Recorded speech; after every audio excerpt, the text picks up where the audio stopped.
Everyone has to follow Telangana model అని చెప్పి ఖర్గే గారు రాహుల్ గాంధీ గారు సంపూర్ణంగా 4 గంటలు కూర్చొని చెప్పిండ్రు. ఆ తెల్లారి తాల్కటోరేటేరియంలో దేశంలో ఉన్న వాళ్ళు అందరినీ పిలిపించి రాహుల్ గాంధీ ఖర్గే గారు మద్దతు ఇచ్చిండ్రు. ఇది ఒక ప్రాసెస్, కంటిన్యూస్ ప్రాసెస్. ప్రతిరోజు ఈయన రాలేదు, అసలు పార్లమెంట్కి రాని ప్రధానమంత్రి గురించి వాళ్ళు ఏం మాట్లాడారు, పెండింగ్ ఉన్న బిల్లుల గురించి ఏం మాట్లాడారు, రోజు వీళ్ళు ఏం పంచాలో వాళ్ళే చెప్తారా. సిబు సోరెన్ గారు చనిపోయింది, ఆ కుటుంబాన్ని పరామర్శించడానికి రాహుల్ గాంధీ పోయింది. అక్కడ నుంచి కోర్టులో కేసు పెట్టారు, తప్పుడు కేసు పెట్టిండు కాబట్టి లా అబైడింగ్ సిటిజన్గా కోర్టుకు అటెండ్ చేసిండు రాహుల్ గాంధీ. ఇంత కూడా జ్ఞానం లేకుండా అజ్ఞానులాగా మాట్లాడితే మనం ఏం చేస్తాం, జాలిపడడం తప్ప. అర్థం పర్థం లేని ఆరోపణలు, ఆయన లేడు ఈయన లేడు, వాళ్ళు ఎవరు లేరు. మీకేం రోగం వచ్చింది, మీకు ఏమైనా పెద్ద రోగం వచ్చిందా, మీరు చేయొచ్చు కదా. అడుగుతున్నది మిమ్మల్ని కదా. ఇప్పుడు బీజేపీ వాళ్ళకు ఏమైనా పెద్ద రోగం వచ్చిందా, ఎందుకు చేస్తలేరు?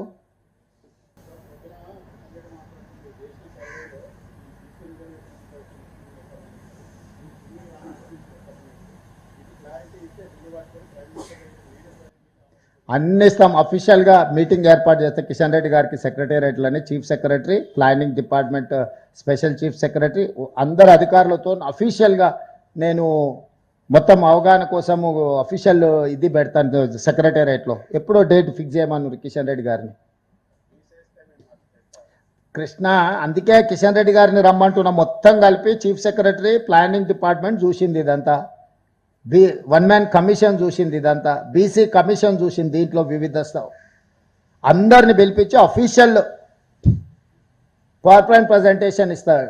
అన్అఫీషియల్గా నేను కిషన్ రెడ్డి లేకపోతే మహేష్ గౌడ్ గారు కిషన్ రెడ్డి వ్యక్తులుగా మాట్లాడుకున్నట్టు కాదు, ప్రభుత్వ పరంగా స్పష్టంగా సోషల్ జస్టిస్ మినిస్టర్ కూడా రమ్మనుంది తెలంగాణకు. దారి ఖర్చులు కూడా మేమే ఇస్తాం, ఇద్దరు కేంద్ర మంత్రులకు ఎక్స్ప్లెయిన్ చేస్తాము. దాంట్లో ఏమన్నా అనుమానాలు ఉంటే అక్కడనే మొత్తం ఎంటైర్ టీం ఉంటుంది. లేదు కిషన్ రెడ్డి గారిని ఇక్కడనే టైం పెట్టమని ఉంటే నేను అందరినీ యంత్రాంగాన్ని అంతా తీసుకొని వస్తే ఢిల్లీకి.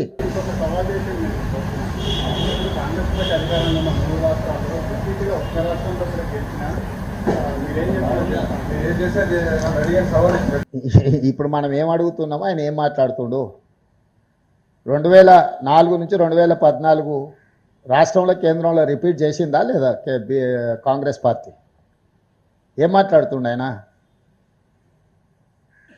ఉమ్మడి ఆంధ్రప్రదేశ్లో భారతదేశంలో 2004, 2009 రిపీటెడ్గా 2 సార్లు కాంగ్రెస్ పార్టీ గెలిచి చూపించింది.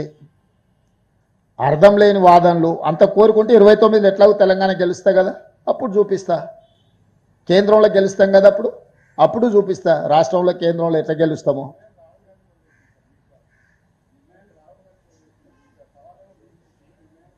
దేనికోసం అంట? ఖచ్చితంగా ప్రయత్నం చేయమని ఉంది. నేను అదే చెప్తున్నా, మోడీని గద్దె దించుతామని మేము సవాల్ చేస్తున్నాం. దిగకుండా ఆయన ఎట్లా అడ్డుపడుతాడో పడ్డమని ఉంది. 150 సీట్లు దాటనీయమని చెప్తున్నా నేను ఈరోజు బీజేపీకి కేంద్రంలో.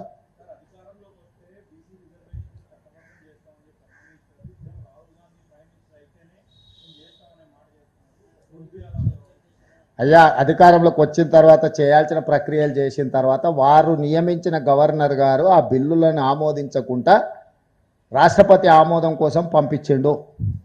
వారు నియమించిన గవర్నర్ గారు రాష్ట్రపతి ఆమోదం కోసం పంపించిండు కాబట్టి ఇవన్నీ చర్చలు. మేము చట్టం చేసిన తర్వాత గవర్నర్ గారు ఆమోదిస్తే చర్చలకే తావులేదు. ఈ చర్చలన్నీ కూడా అర్థం పర్థం లేని చర్చలు. కిషన్ రెడ్డి గారు చేస్తున్న వాదన పసలేని వాదన, పైసకు పనికిరాని వాదన. ఇక నేను అదే చెప్తున్నా కదా, ఎవరిది డ్రామానో ఎవరిది నిజమో తెలంగాణకు వస్తే తెలుస్తుంది. ఇక్కడ ఢిల్లీలో కూర్చొని మాట్లాడితే ఏం తెలుస్తుంది?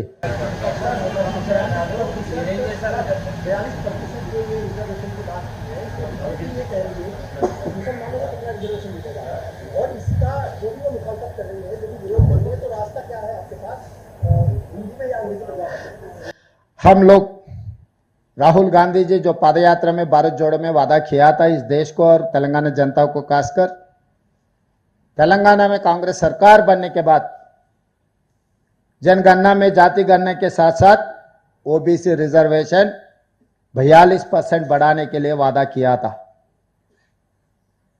राहुल गांधी वादा को उम्मीद लेकर तेलंगाना जनता ने कांग्रेस सरकार बनाए।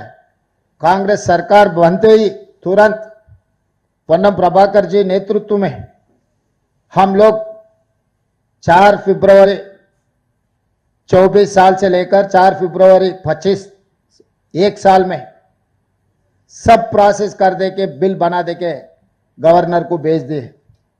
एजुकेशन एम्प्लॉयमेंट 42%, पॉलिटिकल रिजर्वेशन इन लोकल बॉडीज 42%, 2 बिल बनाए, असेंबली में चर्चा किए, इनॉर्मस रेजोल्यूशन पास हुई। BJP, BRS, MIM, CPI and government have accepted these 2 bills. हम लोग गवर्नर साहब को भेज दिए। राजभवन में जो पास होने का बिल थे वो राजभवन से प्रेसिडेंट भवन को आ गए। 4 महीने से हम इंतजार किए। राष्ट्रपति जी ये बिल पास किए तो हम चुनाव को जाने के लिए तैयारी किए और तेलंगाना हाई कोर्ट ने सितंबर 30 के अंदर ये चुनाव करने के लिए भी हम लोगों को आदेश दिए। इसीलिए हम लोग कोशिश किए। हम लोग राष्ट्रपति जी का अपॉइंटमेंट मांगे, हम लोग मोदी जी का अपॉइंटमेंट मांगे, कुछ नहीं मिल रहा है वहां से। उसके अलावा बहाना बोल रहे हम लोग ये रिजर्वेशन में मुसलमान रिजर्वेशन है इसीलिए हम लोग पास नहीं कर रहे हैं। मैं सीधा सीधा इन लोगों का सोच धारा, इन लोग पिछले सालों में क्या क्या किया हम लोग जनता को बोलना चाहता है। जिस दिन मंडल कमीशन बनाए, मंडल कमीशन ओबीसी रिजर्वेशन लागू करने के लिए कोशिश किए तो कमंडल यात्रा निकाले, रथ यात्रा निकाले, तब आपको पता है देश में क्या हुआ। उसके बाद आईआईटी, आईआईएम, सेंट्रल यूनिवर्सिटी में ओबीसी रिजर्वेशन के लिए मनमोहन सिंह जी और सोनिया जी कोशिश किए तो जब रोकने के लिए कोशिश किया, यूथ फॉर इक्वालिटी के नाम पे जब बिल के खिलाफ कार्रवाई की है भारतीय जनता पार्टी। आज भी हम ओबीसी रिजर्वेशन बढ़ाने के लिए जो कोशिश कर रहा है, मुसलमान के नाम पर रोकने के लिए कोशिश कर रहे हैं। मैं सीधा सीधा ये सवाल किया पिछले बार यहीं से, आज भी मैं सवाल कर रहा हूं। जो बीजेपी का सोच द्वारा नागपुर आरएसएस राष्ट्रीय कार्यालय से उन लोगों को संदेश मिलते हैं, वो महाराष्ट्र में आरएसएस राष्ट्रीय कार्यालय, महाराष्ट्र में मुसलमानों को रिजर्वेशन मिल रहा है। नरेंद्र मोदी जी जहां पर जन्म लिए गुजरात में मुसलमानों को रिजर्वेशन मिल रहा है। नरेंद्र मोदी जी ने एक पत्रकार को यह बयान दिया जब वो मुख्यमंत्री था, तब ओबीसी रिजर्वेशन मुसलमानों को लागू किए, वो खुद ने बयान दिया। आज उत्तर प्रदेश से नरेंद्र मोदी जी रिप्रेजेंटेशन कर रहे वाराणसी से, वहां पर भी मुसलमानों को रिजर्वेशन लागू है। मैं सीधा सवाल कर रहा हूं, किशन रेड्डी जी, बंडी संजय जी, जो भी हो भारतीय जनता पार्टी के, महाराष्ट्र, गुजरात, उत्तर प्रदेश में मुसलमानों का रिजर्वेशन हटा के अब बयान दो। बहाना मत बनाओ। तेलंगाना ओबीसी के खिलाफ जो कार्रवाई चल रहा है ये साजिश है, सरासर ओबीसी द्रोही है। बीजेपी को जो मदद दे रहा है, हम जो जंतर मंतर में धरना किए, हम लोग ऐलान किए थे सड़क से लेकर संसद तक हम लोग लड़ेंगे, हम लोग हासिल करेंगे ओबीसी रिजर्वेशन के लिए। वो कोशिश में हम लोग लगे रहा तो बीआरएस ने बीजेपी के बी टीम बनकर अपने खिलाफ, हमारे खिलाफ बयान दे रहा है। जंतर मंतर में ड्रामा चल रहा है।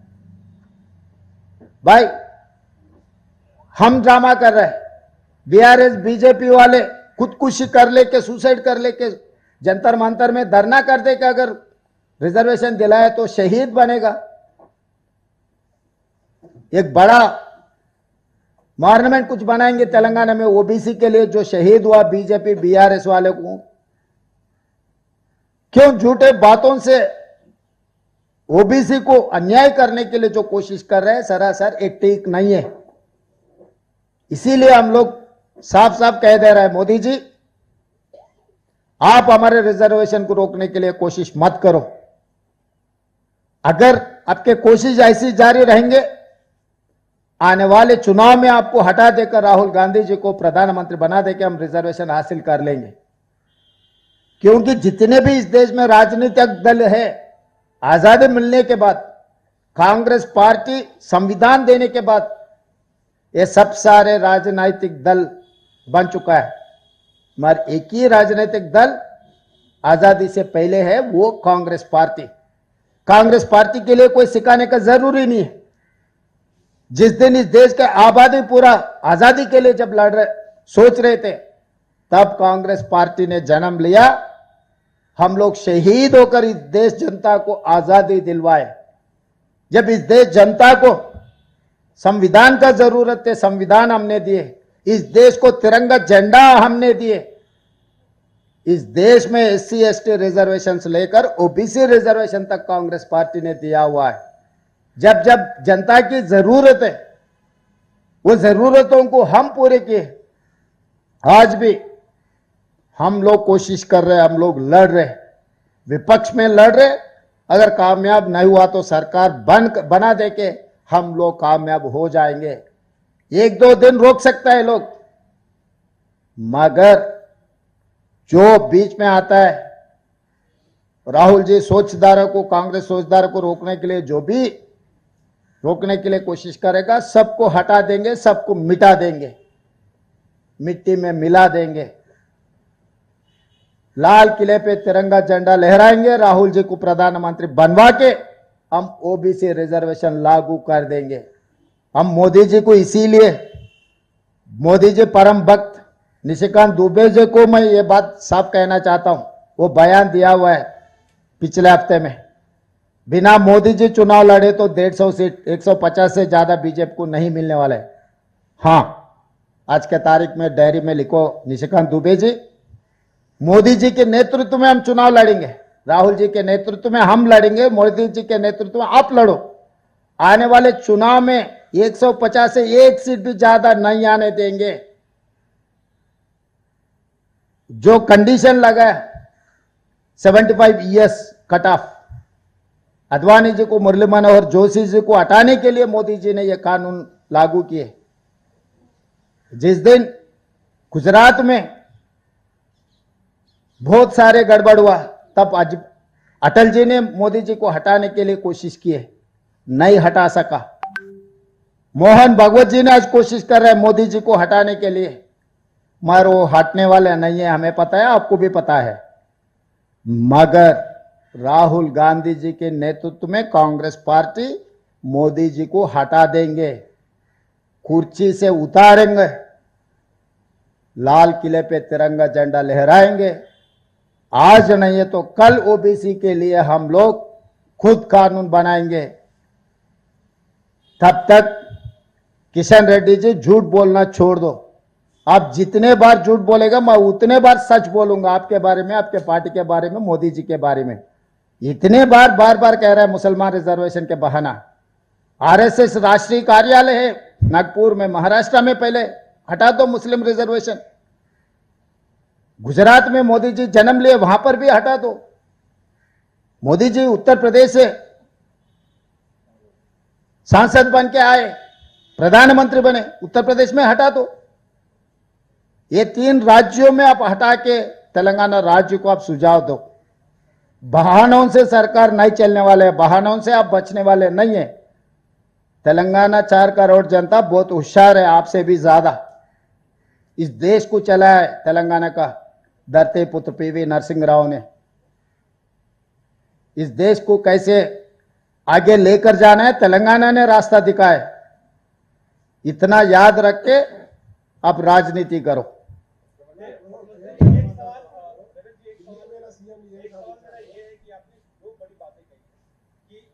तेलंगाना की लड़ाई ओबीसी को के मद्देनजर दिल्ली पहुंची, जनता मतलब से तमाम अपने नेताओं के साथ, इंडिया गठबंधन के नेताओं के साथ, अपने सांसदों के साथ ऐसा कुछ हुआ था? अभी तो हम लोग 42% ओबीसी रिजर्वेशन में हम ज्यादा ध्यान दिए। राहुल जी जो सवाल खड़ा किया, देश भर चर्चा होना है। हमें भी पता है कि भारतीय जनता पार्टी चुनाव में जीतने के लिए क्या क्या कोशिश कर रहा है। ये सब सारे साजिश देश भर चर्चा होना है। आने वाले बिहार इलेक्शन में जो कोशिश कर रहे हैं सरकार बनाने के लिए, सब होशियार रहना, मीडिया के साथ साथ इस देश के जनता, क्योंकि अब कितना भी मेहनत करो, लोग कितना भी चाहिए, ऐसे सरकार बनाने में अगर बीजेपी बार बार कामयाब होते गए तो इस देश के लिए नुकसान है। यह प्रजातंत्र राजतंत्र में ऐसे कोई भी कोशिश किए ठीक नहीं है। इसीलिए हम लोग सब सोचकर, एक गंभीर समस्या है, देश को आगे लेकर जाने के लिए हम लोग सब चर्चा करना है, एक रास्ता निकालना है। जहां तक मैं समझता हूं ये रास्ता का एक ही जवाब है, मोदी जी को हटाने का। जब तक मोदी जी कुर्सी में बैठेगा ये सब सारे होते रहता है, एक बार दंगल होगा, एक बार जाति के नाम पे, एक बार भाषा के नाम पे, दूसरे बार इलेक्शन कमीशन के नाम पे कुछ ना कुछ गड़बड़ होते रहता है। सब समस्याओं का एक ही जवाब है, मोदी जी को हटा दो।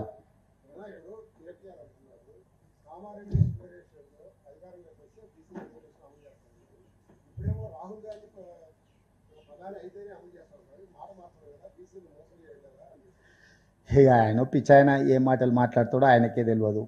ఇప్పుడు ఢిల్లీకి ఎందుకు వచ్చినాము? మేము పంపించిన బిల్లులను ఆమోదించకుండా గవర్నర్ గారు రాష్ట్రపతి దగ్గరకు పంపించిండు. ఎన్నికల ప్రక్రియ, ప్రభుత్వ పరిపాలన అనేది అవగాహన ఉంటే ఎవరు ఇట్లాంటి పిచ్చి మాటలు మాట్లాడరు. ఆయన పిచ్చితనము, అసంతృప్తి, కుటుంబ సమస్యలను ఎదుర్కోలేక వాటిని దృష్టి మరల్చడానికి ఇట్లాంటివి ఏవో మాట్లాడుతూ ఉంటారు. వాటి గురించి మేమంతా పట్టించుకోము, మీరంతా చింత చేయాల్సిన అవసరం లేదు. ధన్యవాదాలు.